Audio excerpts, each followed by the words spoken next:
대한민국 직업방송과 연합뉴스TV가 함께 만드는 취업 전문 뉴스, 투데이 고용플러스입니다. 경제사회노동위원회가 국제노동기구 ILO 핵심 협약 비준을 위한 노사정 마판 합의를 시도합니다. 이달 말까지 논의를 마쳐야 하지만 노사 간 의견차가 커 쉽지만은 않을 것으로 보입니다. 조성혜 기자입니다. 경사노위는 오는 28일 노사관계 제도관행 개선위원회 전체 회의를 열어 국제노동기구 ILO 핵심 협약 비준 문제를 논의합니다. 노사관계 개선위는 지난해 11월 실업자와 해고자의 노조가입 허용을 포함한 공익위원 권고안을 발표한 데 이어 경영계의 요구로 단체 교섭과 쟁의 행위에 관한 논의를 진행 중이지만 노측과 의견 대립으로 교착 상태가 계속되고 있습니다. 노사 합의가 3월 말까지 진행되지 않으면은 지금까지 논의 사항을 다 정리해서 경사노위 운영위원회에 보고하고 경사노위는 아마 국회로 넘길 것으로. 노사가 가장 첨예하게 대립하는 지점은 경영계의 5가지 요구안 중 파업대 대체근로 허용과 사용자 부당노동 행위 처벌 폐지입니다. 경영계는 노조가 너무 강해질 수 있어 힘의 균형이 필요하다고 주장하지만 공익위원들은 ILO 기준에 어긋나고 헌법상 노동 3권을 침해할 수 있어 수용하기 어렵다는 입장입니다. 이번 회의에서도 노사가 접점을 찾지 못하면 공은 국회로 넘어가지만 사회적 합의 없이 정치적 합의를 내놓기는 어려울 전망입니다. 앞서 우리나라의 ILO 핵심 협약 비준과 관련해 자유무역 협정에 따른 분쟁 해결 절차인 정부 간 협의를 요청했던 유럽연합 EU는 다음 달 9일까지도 성과가 없으면 다음 조치를 강행한다는 입장입니다. 연합뉴스TV 조성혜입니다. 정부가 25일부터 청년구직 활동 지원금 신청을 받습니다. 취업난을 겪는 청년들에게 6개월간 매달 50만 원씩 지원하는 건데요. 고소득층은 제외되고 현금 대신 카드 포인트로 지급합니다. 강은나래 기자입니다. 학교를 졸업하거나 중퇴한 지 2년이 되지 않은 청년 구직자들은 내일부터 청년 구직 활동 지원금을 신청할 수 있습니다. 취업 준비에 최장 6개월간 월 50만 원씩 최대 300만 원을 지원받을 수 있습니다. 단 고소득층은 제외입니다. 기준 중위소득 120%, 즉 4인 기준 월소득 약 554만 원 이하 가구의 청년만 신청 가능합니다. 지방자치단체에서 주는 청년수당과는 중복해서 받을 수 없습니다. 현금이 아닌 카드 포인트로만 지원되고 30만 원 이상 일시불 계산도 안 됩니다. 유흥업소나 사행성 업종에서는 쓸 수 없습니다.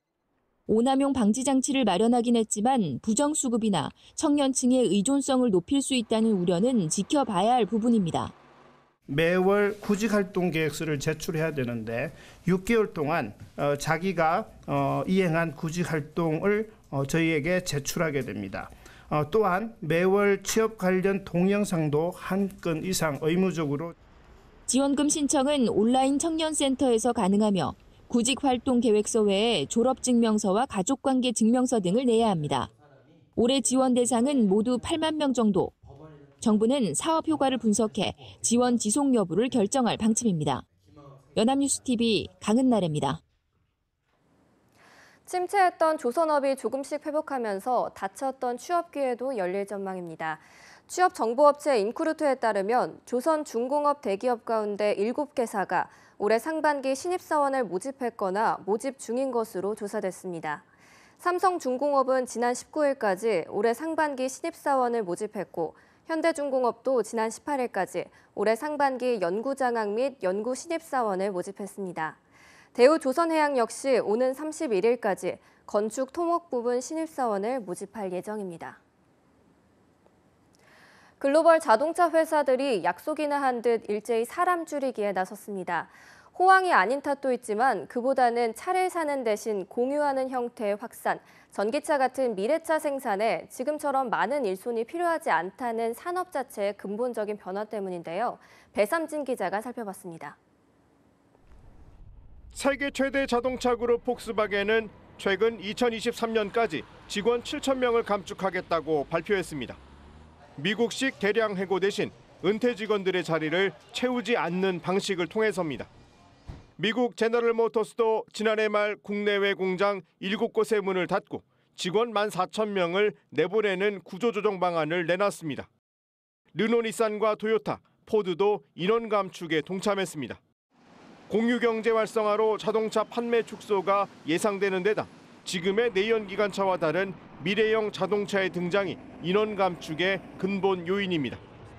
전기차가 자동차에 주류로 들어오면서 고용 인원을 줄일 수밖에 없어요.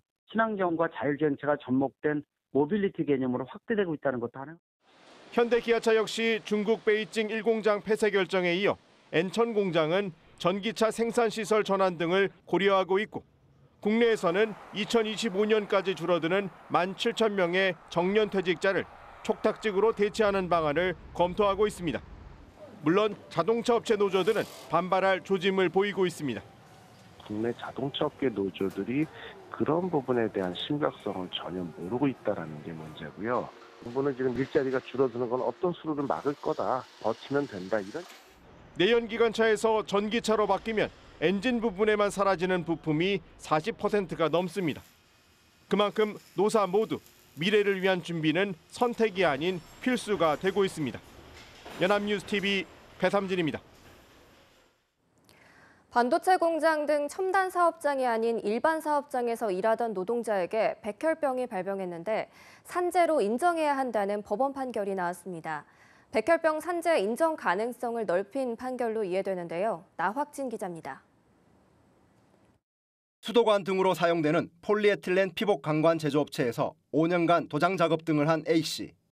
A씨는 만 33살이던 2014년 병원에서 급성 골수 모세포성 백혈병 진단을 받고 근로복지공단에 요양급여 신청을 했지만 거부됐습니다.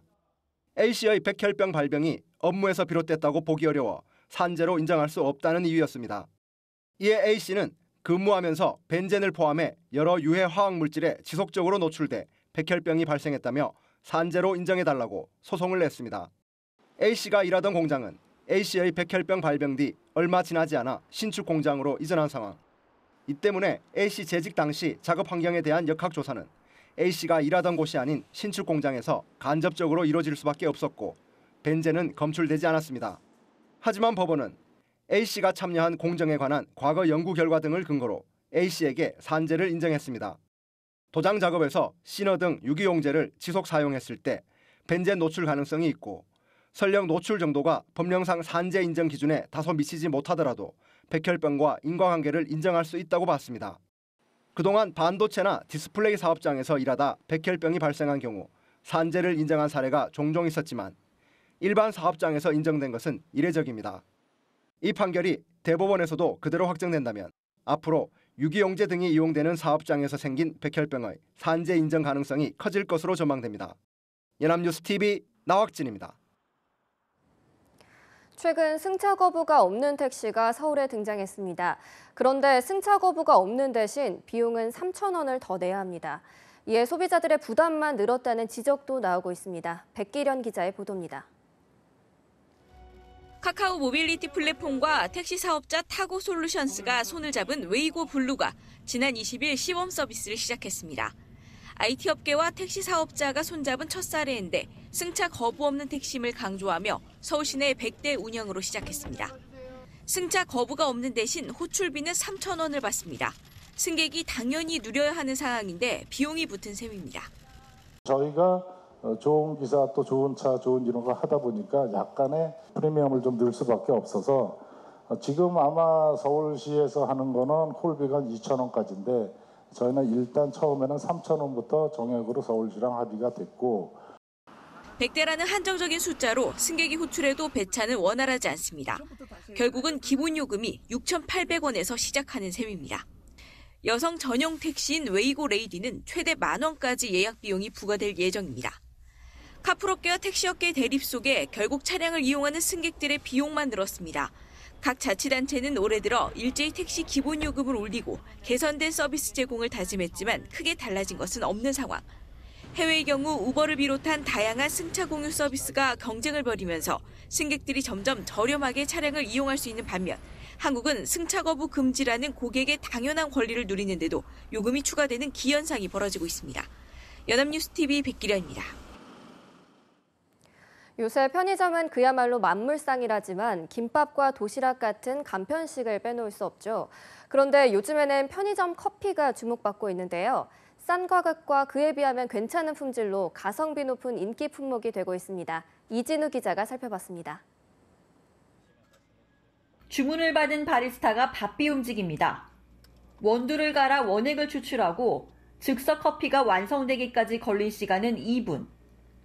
바리스타의 손길을 거친 커피를 파는 이곳은 카페가 아닌 편의점입니다. 값은 1,000원대지만 맛은 전문점 못지 않다 보니 편의점 커피를 찾는 소비자들이 갈수록 늘고 있습니다. 기존 셀프 커피 50잔, 60잔 판매하던 게 현재는 일평균 100잔 가까이 판매하고 있습니다. 실제 이곳 말고도 주요 편의점들의 지난해 커피 매출은 2년 전보다 2배에서 많게는 10배까지 뛴 상황. 2년 새 점포가 늘어난 점을 감안해도 급격한 성장세입니다. 그러자 편의점들은 커피 시장을 겨냥해 공격적인 투자와 개발에 나서고 있습니다. 한 편의점은 종이 필터를 이용해 한 잔씩 내리는 고급 커피 제조 방식을 도입했고, 또 다른 곳은 대당 1,000만 원이 넘는 대형 커피 기계를 들여놨습니다. 탄수화물 함량이 낮아 다이어트에 좋다는 이색 커피를 파는 곳도 있습니다. 저마다 전략은 다르지만 이들 편의점 커피 값은 모두 1,000원대. 편의점 커피 한 잔하고 도넛 하나를 하더라도 전문점에서 커피 한 잔만 더 쌀 수가 있거든요. 편의점 입장에서는 어쨌든 간에 고객을 끌어들이는 효과가 크다. 편의점 커피가 가성비를 넘어 소비자들에게 만족까지 주는 가심비 높은 상품으로 부각되면서 시장은 더 커질 전망입니다. 연합뉴스TV 이진우입니다.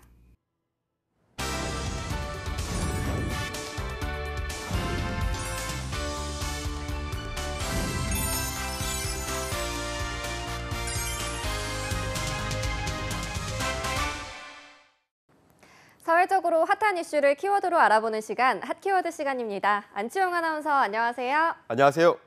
핫키워드 시간입니다. 정부가 벤처 창업 기업을 활성화하기 위한 대대적인 지원에 나섰다고 합니다. 이들의 질적인 성장을 통해 일자리 창출은 물론 제2의 벤처 붐을 일으키겠다는 구상인데요.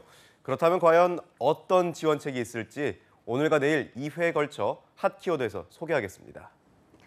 네, 정부가 지난 6일 스타트업 육성안을 발표를 했습니다. 12조 원 규모의 벤처펀드를 조성하고 각종 유관기관에서 다각도로 지원에 나설 수 있도록 하겠다는 내용이었는데요.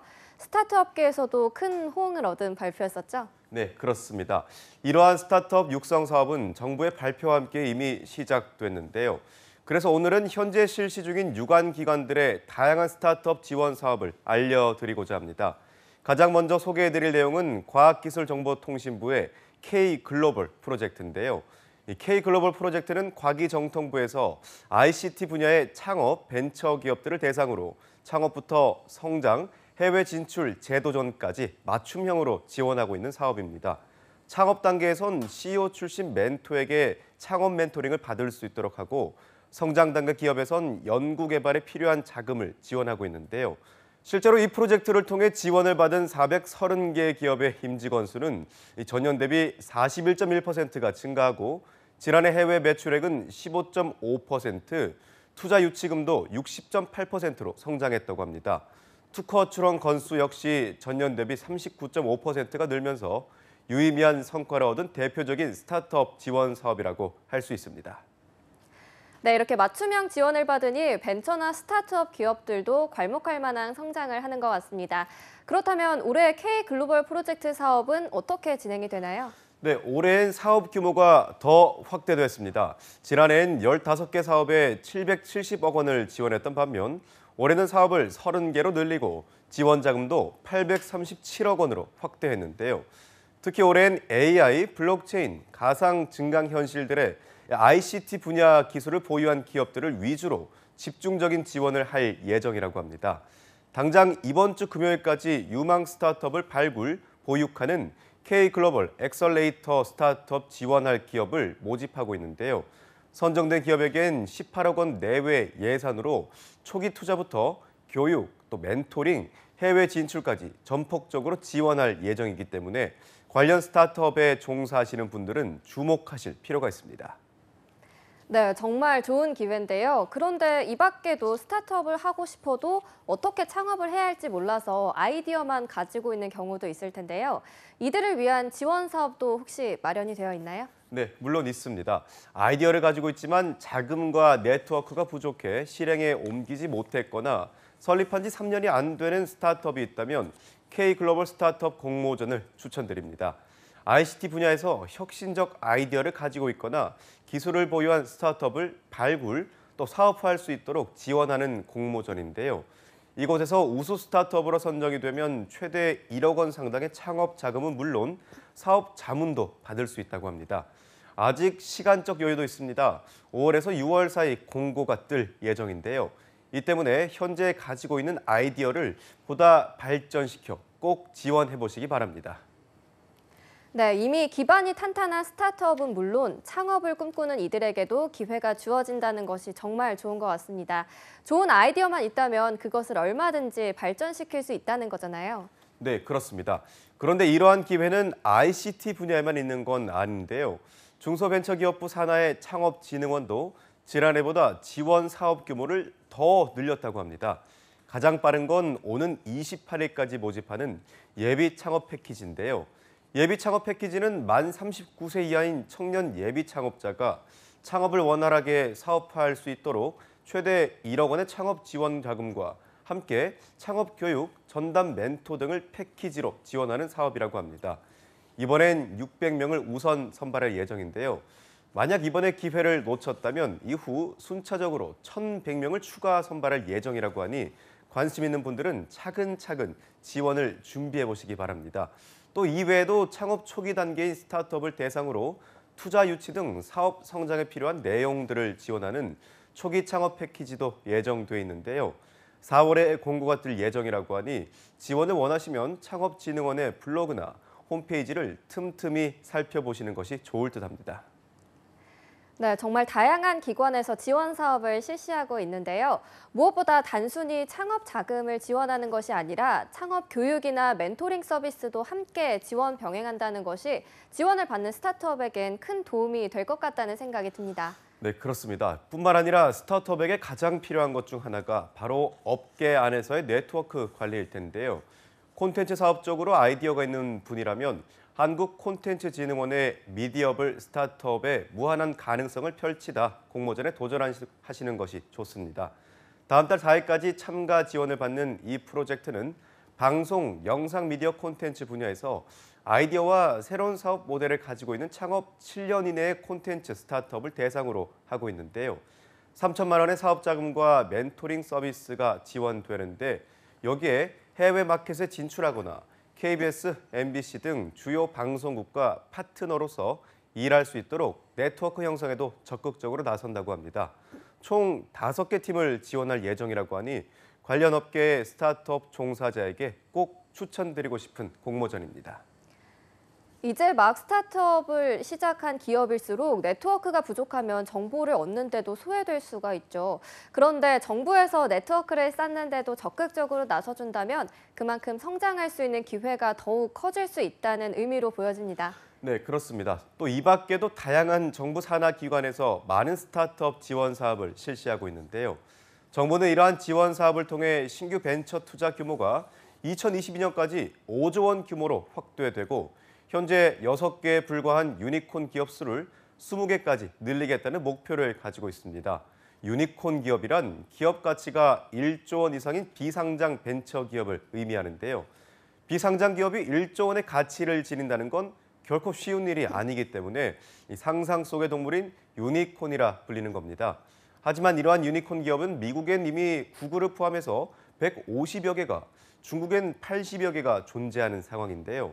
정부의 전폭적인 스타트업 지원 정책을 통해 우리나라 역시 유니콘 기업의 수가 더욱 늘어나길 기대해 보겠습니다. 네, 스타트업 시장의 활성화를 위한 정부의 지원 정책, 또 규제 완화까지 함께 이뤄진다면 유니콘 기업과 경제 성장은 상상이 아닌 현실이 될 수 있을 것이라고 확신합니다. 지금의 지원책이 향후 우리 경제를 이끄는 핵심 원동력이 될 수 있기를 부푼 마음으로 기대해 보겠습니다. 지금까지 핫키워드 안치홍 아나운서였습니다. 고맙습니다. 고맙습니다. 지금까지 투데이 고용플러스였습니다. 오늘 저희가 준비한 내용은 여기까지입니다. 시청해주신 여러분 고맙습니다.